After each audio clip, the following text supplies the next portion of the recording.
Good afternoon, friends. Good afternoon to all my FYBS students. Friends,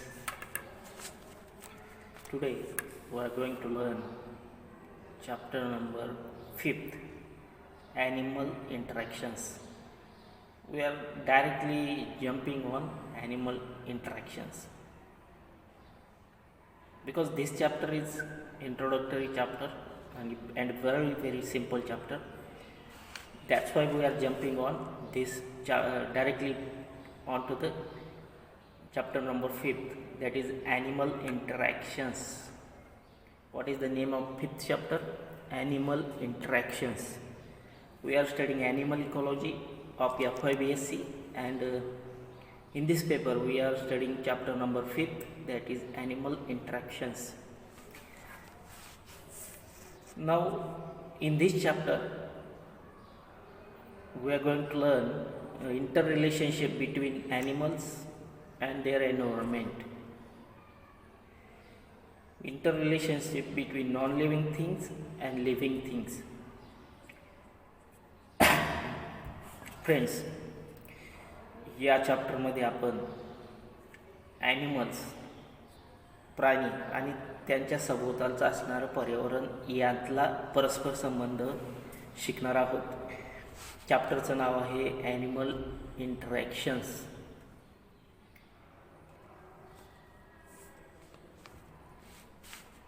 now first point of this chapter is introduction to animal interactions. Introduction to animal interactions. Animal interactions ची ओळख. Ecology is a branch of science that deals with study of distribution and abundance of organisms in ecosystem and their interactions with environments. मग आता environment सारखीच environmental studies प्रमाणेच तिचीच एक sister branch आहे ecology.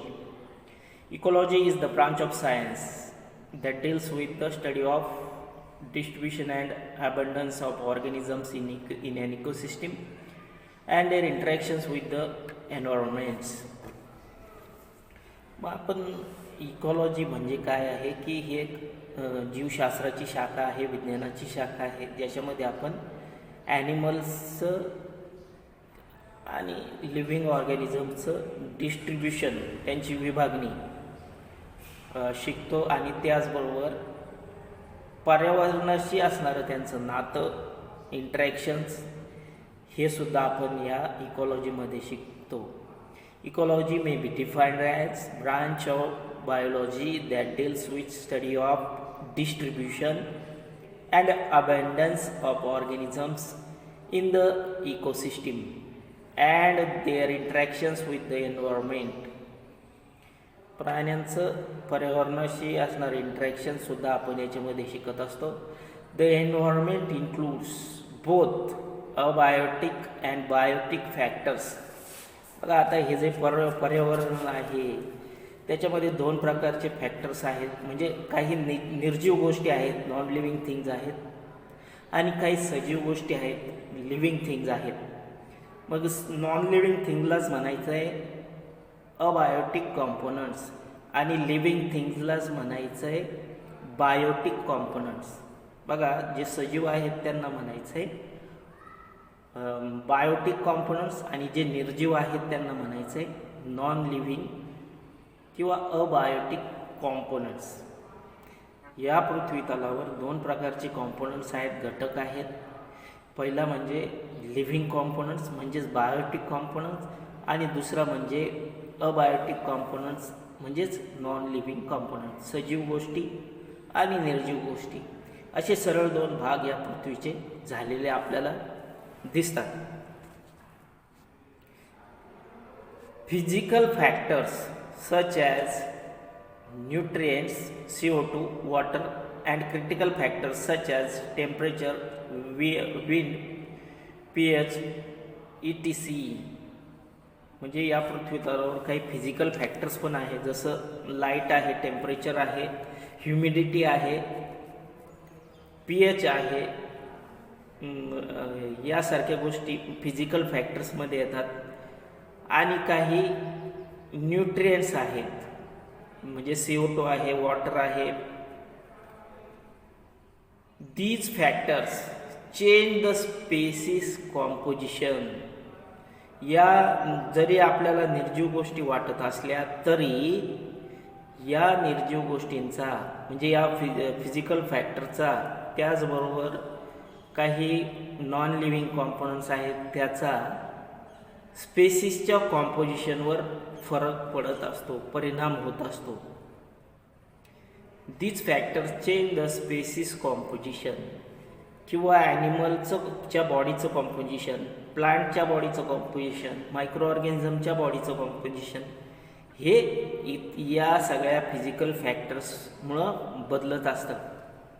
म्हणजेच काय की नॉन लिव्हिंग थिंगचा मोठा परिणाम आपल्याला लिव्हिंग थिंग्सवर झालेला दिसतो. While biotic includes organisms, organic molecules and cells are most diverse and easily changeable part of ecosystem. Since all living things in an ecosystem are interdependent, सगळ्या लिव्हिंग गोष्टी ज्या आहेत, सजीव गोष्टी ह्या इंटरडिपेंडंट आहेत, त्या परस्परांवर अवलंबून आहेत. म्हणजे फॉर एक्झाम्पल बघा, ह्युमन बिंग जो आहे तो फूड मटेरियलसाठी इतर ॲनिमल्सवर डिपेंड आहे, इतर प्लांट्सवर डिपेंड आहे.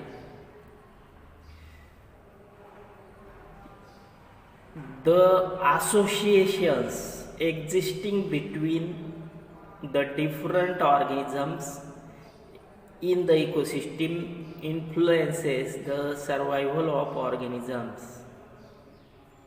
The association existing between the different organisms म्हणजे बघा, वेगवेगळ्या ऑर्गॅनिझम्समध्ये वेगवेगळ्या प्रकारचं असोसिएशन असतं, परस्पर संबंध असतो. आणि त्याच्यावरून इकोसिस्टीमचं भवितव्य हे ठरलेलं असतं. Animals interact with each other in numerous complex ways. Animal जे आहेत ते इंटरॅक्ट करत असतात एकमेकांशी वेगवेगळ्या पद्धतीनं. Animals interact with each other in numerous complex ways. Complex गुंतागुंतीचे मार्ग, कॉम्प्लेक्स वेज गुंतागुंतीच्या प्रकाराने ॲनिमल्स एकमेकांशी निगडीत असतात. However we can make some general statements about these interactions. आणि म्हणून आपण काही जनरल कॉमन स्टेटमेंट करू शकतो. This enables us to understand the role that species play within their ecosystem and how individual species can positively or negatively affect the species around them. आणि याचा अभ्यास करताना कोणतीही स्पेसीस तिच्या सभोवतालच्या पर्यावरणावर कसा पॉझिटिव्ह इफेक्ट किंवा कसा नकारात्मक इफेक्ट म्हणजेच निगेटिव्ह इफेक्ट हे पसरवत असते हे आपल्याला शिकता येतं. Of the various type of interaction between species, most involved resources and consumers.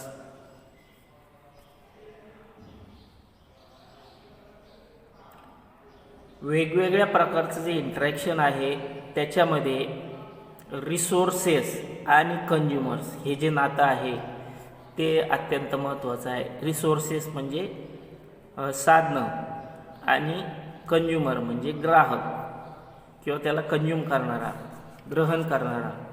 A resource in ecological term is something such as food, water, habitat, sunlight or प्रे. म्हणजे इकॉलॉजीच्या दृष्टीने रिसोर्स म्हणजे प्रे आहे म्हणजे भक्ष्य आहे किंवा सनलाईट आहे किंवा वॉटर आहे पाणी आहे, हॅबिटॅट आहे नैसर्गिक अधिवास आहे किंवा फूड मटेरियल आहे, अन्न आहे, that is required by an organism to perform a vital function such as growth, reproduction, photosynthesis, etc. आणि या इंटरॅक्शनमधून ऑर्गॅनिझमची ग्रोथ किंवा वाढ होत असते किंवा रिप्रोडक्शन किंवा पुनरुत्पादन होत असतं. अ कंझ्युमर इज, मग आता कंझ्युमर कोण आहेत? ग्राहक. A consumer is an organism that consumes a resource such as predators, herbivores and detrivores. Consumers कोण आहेत या पृथ्वीवर? तर प्रिडेटर्स म्हणजे जे शिकार करून खातात, हर्बिवोर्स म्हणजे जे प्लांट्सवर आणि ग्रासेसवर जगतात त्यांना आपण हर्बिवोर्स म्हणतो, शाकाहारी प्राणी, आणि डेट्रिवोर्स म्हणजे जे डेड अँड डिकेइंग मॅटरवर जगतात ते डेट्रिवोर्स, डेट्रिटियस मटेरियलवर जातात ते डेट्रिवोर्स. अशा प्रकारे ते कंझ्युमर्स आहेत आणि ते ज्याच्यावर जातात ते त्यांचे रिसोर्सेस आहेत. समजा प्रिडेटरमध्ये टायगर हा प्रिडेटर आहे आणि डिअर म्हणजे हरिण हे त्याचं प्रे आहे, भक्ष्य आहे. Most interactions between animals involve one or more competitor species for varying resources. वेगवेगळ्या प्रकारच्या रिसोर्सेसमध्ये कंझ्युमर्समध्ये आपल्याला कॉम्पिटिशन बघायला मिळते, स्पर्धा बघायला मिळते. This is first point of introduction of animal interactions. Now we will move to second point, that is types of animal interactions. मग animal इंटरॅक्शनचे टाईप्स कोणते आहेत ते आपल्याला यामध्ये शिकायचं आहे. Species that are animal interactions can be categorized into 4 basic types based on how the participating species are affected by interaction. मग आता पुढील 4 प्रकार जे आहेत ते 4 प्रकार हे ॲनिमल इंटरॅक्शन्सचे आहेत. We are learning types of animal interactions आणि हे 4 प्रकार आपल्याला त्याच्यामध्ये शिकायचे. First is competitive interactions. पहिलं आहे competitive interactions. Second is consumer resource interactions. दुसरा आहे कंझ्युमर रिसोर्स इंटरॅक्शन्स. तिसरा आहे डेट्रिव्होर डेट्रिटस इंटरॅक्शन्स. तिसरा आहे डेट्रिटस इंटरॅक्शन्स. आणि चौथा आहे म्युच्युअलिस्टिक इंटरॅक्शन्स. चौथं जे आहे ते आहे म्युच्युअलिस्टिक इंटरॅक्शन्स. बघा 4 टाईप्स आहेत ॲनिमल इंटरॅक्शन्सचे. कोणते? First is competitive interactions. Second is consumer resource interactions. Third is detritivore detritus interactions. आणि चौथा आहे mutualistic interactions. What are the 4 types of animal interactions? Competitive, consumer resource, detrivore detritus and mutualistic. These are 4 types of interactions. मग आता यातलं पहिलं जे interaction आहे ते आपल्याला शिकायचं आहे कॉम्पिटेटिव्ह इंटरॅक्शन्स.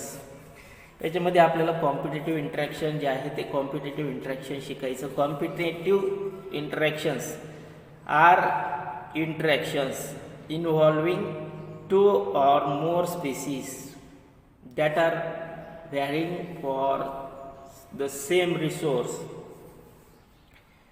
बघा, competitive interactions are interactions involving 2 or more species that are vying for same resource. Resource जे मिळणारं फूड मटेरियल आहे ते, आणि कॉम्पिटेटिव्ह इंटरॅक्शनमध्ये 2 किंवा 2 पेक्षा अधिक स्पेसीज ज्या आहेत, स्पेसीस म्हणजे प्रजाती, 2 किंवा 2 पेक्षा अधिक स्पेसीस या इन्व्हॉल्व असतात. त्यांच्यामध्ये स्पर्धा असते त्यांचं फूड मटेरियल मिळवण्यासाठी. तर त्याला म्हणायचं आहे कॉम्पिटेटिव्ह इंटरॅक्शन.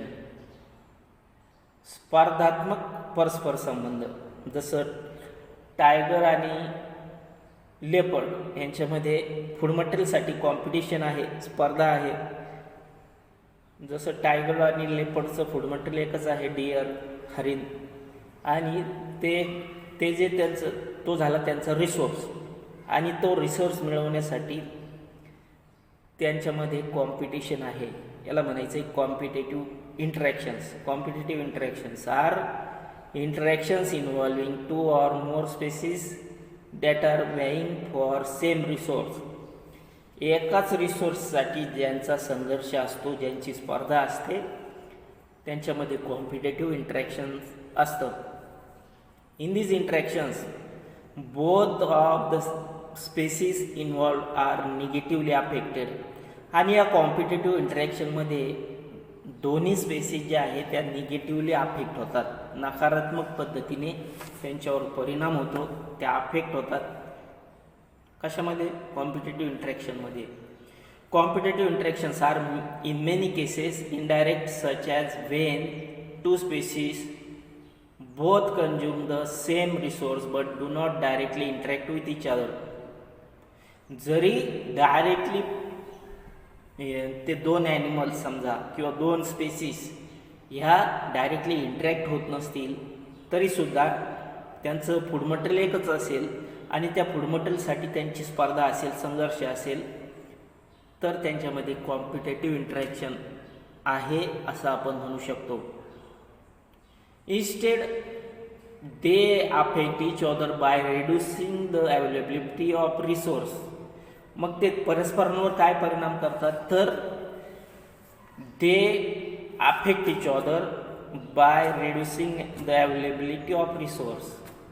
म्हणजे फूड मटेरियलची संख्या कमी करण्याचं काम हे कॉम्पिटिटर जे आहेत, समजा लेपर्ड आणि टायगर, हे एकमेकांचं फूड मटेरियल कमी करण्याचं काम करतात. For example, the interaction between lions and हायनाज.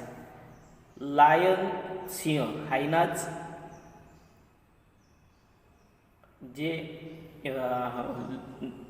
लांडग्याच्या टाईपचे प्राणी आहेत, हायनाज, तरस. लायन्स, सिंह, हायनाज, तरस. तर लायन्स आणि हायनाजमध्ये फूड मटेरियलसाठी कॉम्पिटिशन असलेली आपल्याला बघायला मिळते. Since both species feed on same prey, they negatively affect each other. हायनाचं फूड मटेरियल सुद्धा डिअर आहे, रॅबिट आहे, आणि लायनचं फूड मटेरियल सुद्धा डिअर आहे, रॅबिट आहे, किंवा इतर ॲनिमल्स आहेत.